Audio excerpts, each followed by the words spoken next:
নমস্কার, জয় মাতারা। আমি অ্যাস্ট্রো হিমাংশু ভাগ্যের দুয়ার থেকে আপনাদেরকে জানাই আন্তরিক শুভেচ্ছা ভালোবাসা। আজ আমি যে প্রেডিকশানটি করতে চলেছি, জাতকেরা হলে ডান হাত থেকে দেখুন আর জাতিকারা হলে বাঁ হাত থেকে দেখুন। যদি কোনো জাতক জাতিকাদের হাতের এই মস্তিষ্ক রেখাটি যদি এইভাবে এসে চন্দ্রের ক্ষেত্রের দিকে ঝুঁকে থাকে, আবার অনেক সময় দেখা যায় এই মস্তিষ্ক রেখাটি চন্দ্রের দিকেও চলে আসে, তা যদি আপনাদের কারুর হাতের এই মস্তিষ্ক রেখাটি যদি এইভাবে একটু ঢালু হয়ে চন্দ্রের ক্ষেত্রের দিকে ঝুঁকে থাকে বা ঝুঁকে আসে, তাহলে কি হয়?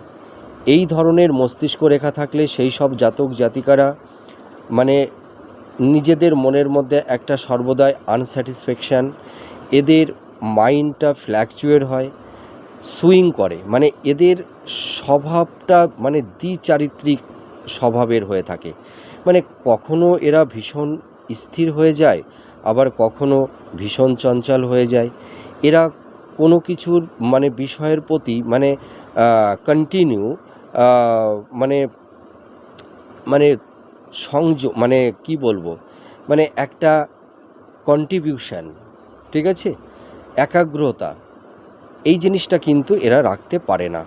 এদের মাইন্ডটা মাঝে মধ্যে ফ্ল্যাকচুয়েট হয়ে যায়, অনেক সময় সুইং করে। এরা এখন যেটা ভাবছে পরক্ষণে এদের প্ল্যানিংটা চেঞ্জ হয়ে যায়। তাছাড়া এদের মধ্যে একটা নেগেটিভ একটা চিন্তা ভাবনা এদের মনের মধ্যে তৈরি হয়ে যায়।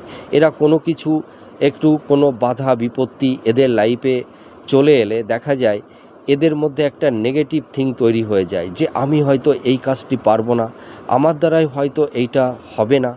এরা যদি এক দুইবার কোনো কাজে ব্যর্থ হয়ে যায় তাহলে এরা খুব ভেঙে পড়ে, ঠিক আছে। এদের মধ্যে একটা ডিস্যাটিসফ্যাকশান তৈরি হয়ে যায়, এদের মধ্যে কনফিডেন্স লেভেলটা একটু কম থাকে, আত্মবিশ্বাসটা কম থাকে।